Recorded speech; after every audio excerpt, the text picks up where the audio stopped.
During this holiday season, give your loved ones a gift that keeps on giving for the rest of their life. Torpedo Pot is the only affordable self-growing flower pot that ensures your future food survival. All you do is add soil, seeds, and seedlings to the flower pot and watch your plants grow. Torpedo Pot can grow nutritious food in such abundance and variety that you can produce more food than your local farm. Visit www.torpedopot.com.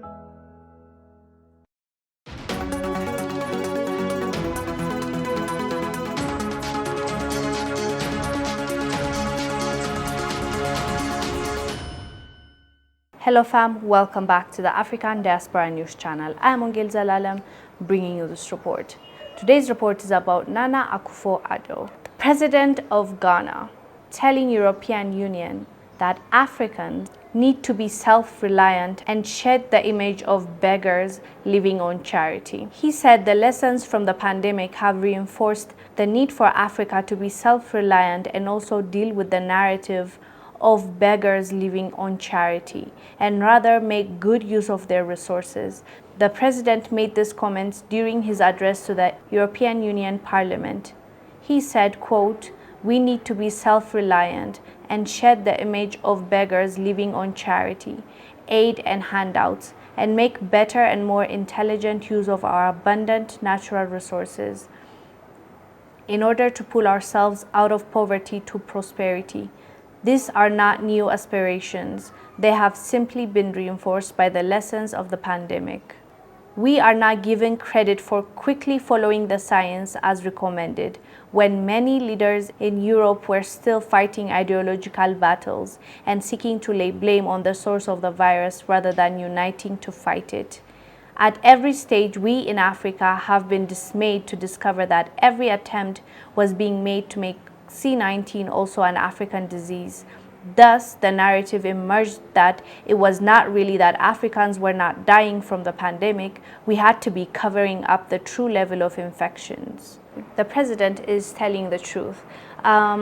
When they were busy, really, to be honest, trying to blame which country is coming from or talking about ideology, Africans really took a direct action towards safety.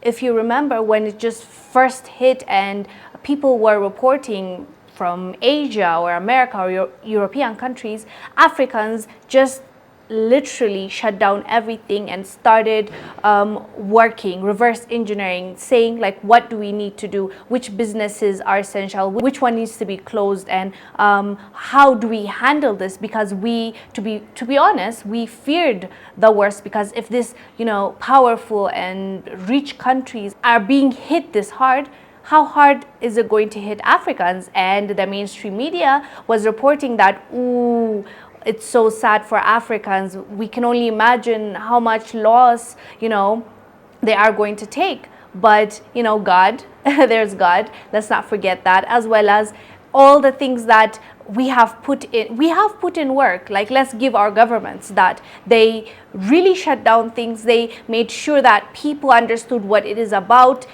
on public transport, when it comes to TV stations, radio, anywhere where you'll find the locals. They transmitted information, how you need to protect yourself, sanitize, wash your hands. It was a big deal here, but as far as what we saw on TV, there were even people that were not wearing masks in the same countries that are looking down on Africans and saying that, wow, they're going to be hit more. They're the ones losing people in hundreds and thousands in number. Like, some African countries only lost, like, I would say 5,000, 10,000. That's not a small number. I'm not saying it's a small number, but compared to those countries that claim that they have bigger economies, they have medicine, they have the vaccine, they have the protection, and the medical industry is comparatively is doing really well versus us Africans, right? But look at that comparison. If you compare that, we were not hit as much. And he just said, when we started reporting how much people we've lost, now you started saying it's because you don't document it. They'll still find a way to look down on us, and we agree with him.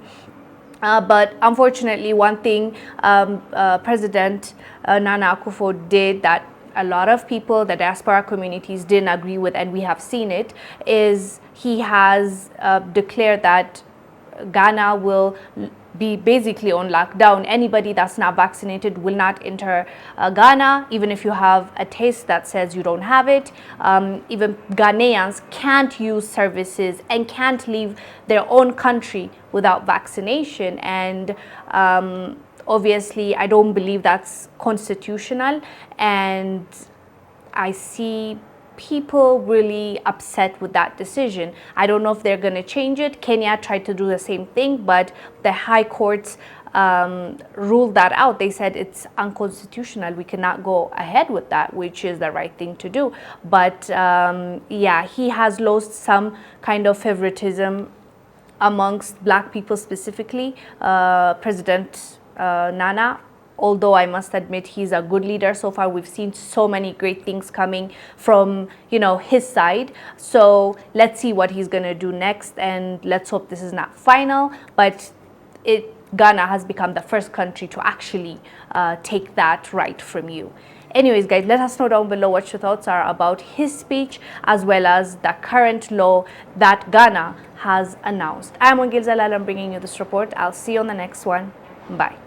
Thank you for watching. Make sure to subscribe to our YouTube channel and download the African Diaspora News Channel app, now available on Google Play and the Apple App Store. Colonization never ended in the white supremacist system. And as we see today, the colonization is in the mind. Now, those who have been enslaved and those who have been colonized, we're still dealing with the remnants of that through the colonization of the mind. Pick up my book, 7 Steps to Decolonize the Mind, and we will help deprogram you from the colonization that was put upon you by generations and generations of white supremacy. You can pick it up today on Amazon.com.